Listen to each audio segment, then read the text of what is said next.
दीद good morning बेटा. अंघोळ पण झाली तुझी? अरे वा, पहिले मम्मीची झाली, मग माझी झाली, मग आता तुझी झाली. पण तू उठली तर मला शुभ सकाळ बी म्हटली नाही. अरे बाथरूम मध्ये हो का? देवाचे आभार मानले का तू उठताना? Thanks God. हे जे पृथ्वी झाड नाही गॉड हो ना, मग पृथ्वी झाड झुडप जेवढ्या पण वस्तू आहेत या पृथ्वी म्हणजे पृथ्वीवर जगात, त्या सर्वांचं धन्यवाद मानायचं सकाळी. आणि पिता परमेश्वरचा पण धन्यवाद मानायचे. बघ दिवस किती सुंदर जातो बघ. मग अशी मजा येते, आपले काम पण सोपे होतात, आनंद पण राहतो मनामध्ये आणि एन्जॉय पण होतो. तुकाराम महाराज होऊन गेले आपल्या मराठी या संतभूमीवर. करोडोची प्रॉपर्टी होती त्यांची, घरं दार वगैरे शेत त्यांनी वाटून दिले. म्हणजे त्यांनी जगाला काय शिकवलं की आपण या पृथ्वीवरून काहीच घेऊन जाऊ शकत नाही, मग ते वाटण्याची आपल्यामध्ये हिंमत पाहिजे. असं आपण जे कमवलेले ना त्याच्यातून काही हिस्सा तरी वाटायला पाहिजे आपण गरजू व्यक्तींना. असे तुकाराम महाराज महान संत होऊन गेले. बघ या व्हिडिओ मध्ये काय सांगितलंय. नात्यात जर छान आनंदी राहायचं असेल ना तर प्रतिकार नाही प्रतिसाद द्या. डाळ सुकून जाईल, पूर्ण डाळ अशी कोरडी होऊन जाते. काय पातळ राहतं का ते डब्यात? म्हणजे चिकल्या घेऊन जाशील असं? हा, जर घेऊन गेली तर. नाही नाही, मम्मीला काय सांगतोय, वांग्याची भाजी पोळी कर. इतके छान वांगे आणले तू. अरे आता पाव भाजी करायची ना, मग त्याला वांगे लागणार आहे. मारले जातील ना ग बेटा? तेव्हा तुम्ही आणता मस्त वांगे आणलेले. सुपर. तू वांग्याची भाजी जर खाऊन बघितली ना, एकदम बेस्ट वांगे आणले. वांग्याची भाजी सुद्धा आवडते. बिना बियांचे वांगे आणले मी. आणि लाडू पोट भरेल का बरं? म्हणून मी म्हणते पावड्या आमच्या. बेटा तू ते तेल तर जाऊन बघ, त्याच्याकडे थोडस ऑब्झर्वेशन तर कर तेलाकडे. हेल्थ कमवायला पैसे असून हेल्थ मिळत नाही बरं. चांगली हेल्थ. मी सांगते, प्रेमाने सांगते, एवढं प्रेम आहे ना.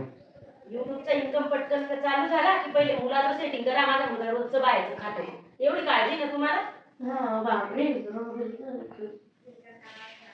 हा, त्याचं काय होत होतं, उलट हेल्दी होत जात रे. तो तर रोज बाहेरचं खातो. कशाला बाहेरचं खायचो? मेसचं खात होतो आणि कंपनीमध्ये कॅन्टीनचं खात होतो. पप्पा मग तिथं काय आपल्यासारखं एवढे ऑर्गॅनिक तेल नाही वापरत. तिकडे बी तेच तेल वापरता, सूर्यफूल तेल.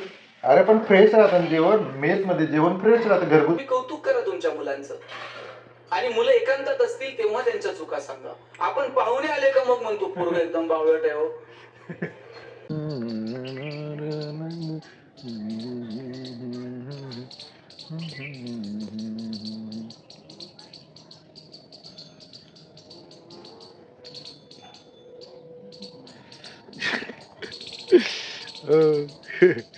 आलंय. काय झालं? काय झालं? काय झालं का?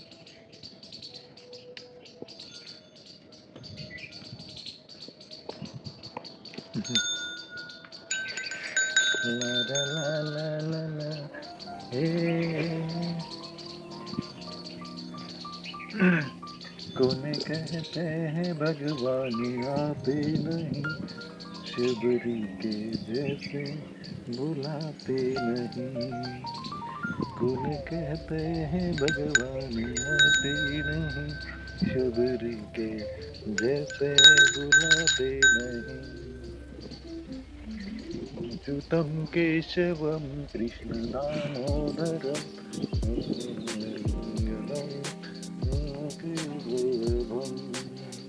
अच्युतं केशवं कृष्ण दामोदरं जानकी वल्लभं. कौन कहते हैं भगवान आते नहीं, कहते हैं भगवान आते नहीं, मीरा के जैसे कोई बुलाते नहीं. अच्युतं केशवं कृष्ण दामोदरं, अच्युतं केशवं कृष्ण दामोदरं जानकी वल्लभं. अच्युतं केशवं कृष्ण दामोदरं जानकी नायकं.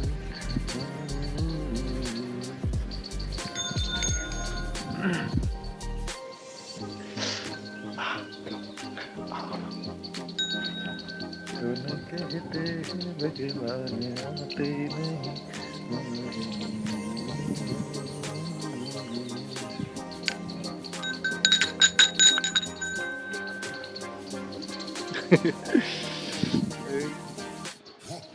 काय झालं काय झालं हं? काय झालं बोल बोल बोल ला ला ला ला ला ला ला ला. आ.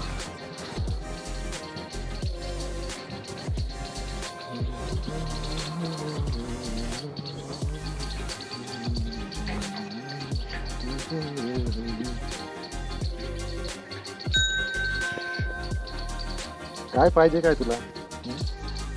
काय पाहिजे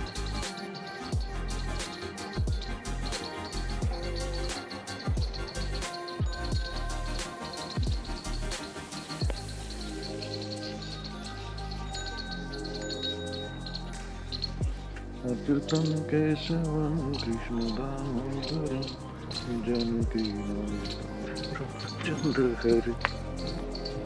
आता बघा ती माझ्या मागे येते. मी ते उपाय नाही ते येते आता.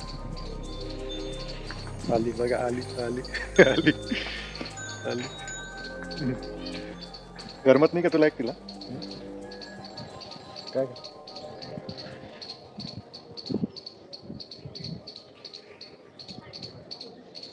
रामचंद्र हरे हे रामचंद्र. राम महाराजांनी सर्व इस्टेट वाटून दिली होती. आता बाबा सांगतील आपल्याला त्यांच्या. तर एका शेतकऱ्याने त्यांना ऊसाची मोडी दिली. हा घरी येते एक एक वाटत वाटत रस्त्याने मुलं मागत होते. वाटत वाटत वाटत वाटत त्यांनी काय केलं 2 ऊस शिल्लक ठेवले. शिल्लक राहिले. रस्त्यात अजून एक माणूस भेटला. एक पोरगा भेटला. त्याला 1 ऊस देऊन टाकला. 1 राहिला. मग म्हणे आता एक बाई चांगला हा ऊस घे म्हणे. का हो एकच ऊस. तुकाराम त्या बाईनं तुकाराम महाराज त्या बाईनं ऊस तुकाराम महाराजवर मारून फेकला. बरोबर त्याचे 2 तुकडे झाले. हा बरं केलं म्हणे तू मारलं तर की ते 2 तुकडे एक तू खा एक मी खाईन म्हणे. अशी त्यांची आई होती. बरोबर दान दान द्यायची करण्याची वृत्ती होती. वृत्ती होती. अफाट संपत्ती दान करून दिली होती. त्या काळात लाखोची संपत्ती होती. लाखोची संपत्ती होती त्या काळात. तर देवाने आपल्याला 2 हात याच्यासाठी दिले. एक कमवण्यासाठी आणि एक दुसऱ्या हाताने दान दान करण्यासाठी. करण्यासाठी. पण त्याच्यासाठी तेवढं धाडस मन लागतं. नाही तर सांभाळून ठेवतात लोक खूपच आणि ते काहीच कामात राहत नाही. दान दिल्याने वाढते. हम्म. आणि आपण पाण्याचा झरा नदीमध्ये करतो. हम्म. ते नदीत पाण्याचा झरा केला आपण जर त्याचा उपसा केला हा, तर परत पाणी येतं. पाणी. तसंच आपण जे दान केलं हा. तर आपोआप पैसे येत राहतात. येतात.